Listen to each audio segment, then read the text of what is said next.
nous sommes dans l'application de la restauration. Parce que, effectivement, vous avez raison de le rappeler, pendant plusieurs années, nous n'avons plus vu un président de la République venir au 1er mai nous assister, nous écouter. Alors, ça nous a fait du bien, trop de bien, de constater que le chef de l'État lui-même vienne suivre le défilé du 1er mai, vienne écouter ce que les partenaires sociaux disent à travers le manifeste des travailleurs. Non seulement il nous a écoutés, nous avons échangé et il a même pris le temps pour échanger avec les jeunes chômeurs. Ça a été un acte important. C'est pour ça que nous disons souvent, nous avons besoin des actes importants comme celui-là. Ça a été un acte important, un acte rénovateur. Et nous sommes dans la restauration des hommes. Parce qu'on a connu trop d'arrogance. Moi, j'ai lu le manifeste des travailleurs en 2019. En 2019, on va m'imposer. Ce discours n'a pas été rédigé par le seul président Vemba, il a été rédigé par l'ensemble des partenaires sociaux, parce que je n'étais qu'un porte-parole. Parce que celui qui lit le discours au 1er mai est un porte-parole des travailleurs. Ce n'est pas lui-même qui écrit, c'est tout le monde. Ce sont les partenaires sociaux qui se retrouvent pour rédiger le discours, le manifeste du 1er mai. Donc, vous ne pourriez pas me demander de changer de discours et m'imposer un autre discours qui a été écrit par vos conseillers. Ça a retardé les festivités pendant près de 4 heures de temps. Ici. Bon, vous constatez l'arrogance avec laquelle ce pouvoir a dirigé ce pays. Et ça aussi, c'est de l'ingérence.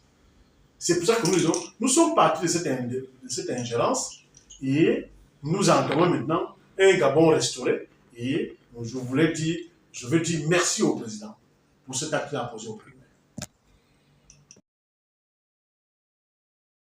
C'est ridicule. C'est ridicule parce que la fédération sportive est autonome et a des tutelles.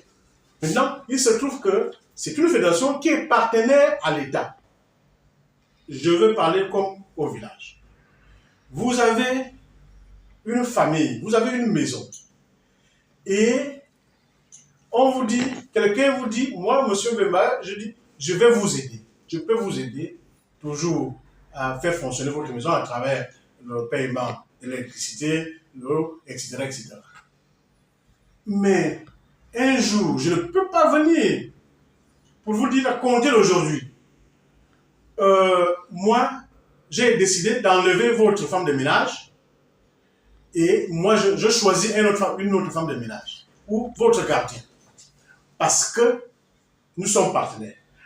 Il faut faire la différence entre les concepts de partenariat et, j'ai envie de dire, oui, le concept de partenariat.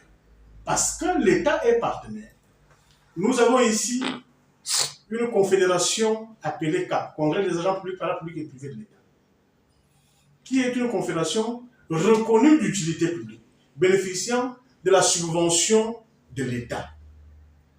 L'État nous alloue une subvention annuelle. En revanche, nous devons justifier en fin d'exercice ce que nous avons fait de l'argent alloué par l'État. Or, nous n'avons pas que la seule subvention de l'État. Nous sommes affiliés à la FSM. Nous dirigeons l'Afrique francophone en ce qui concerne les services publics. Donc, ceux-là aussi nous allouent des subventions. Donc, l'État ne peut pas venir ici dire, bon, à compter de ce jour, moi je change votre permanent. C'est de l'ingérence. C'est de l'ingérence. Ce qui se passe au Cameroun, c'est de l'ingérence, c'est un recul. Et c'est même regrettable aujourd'hui.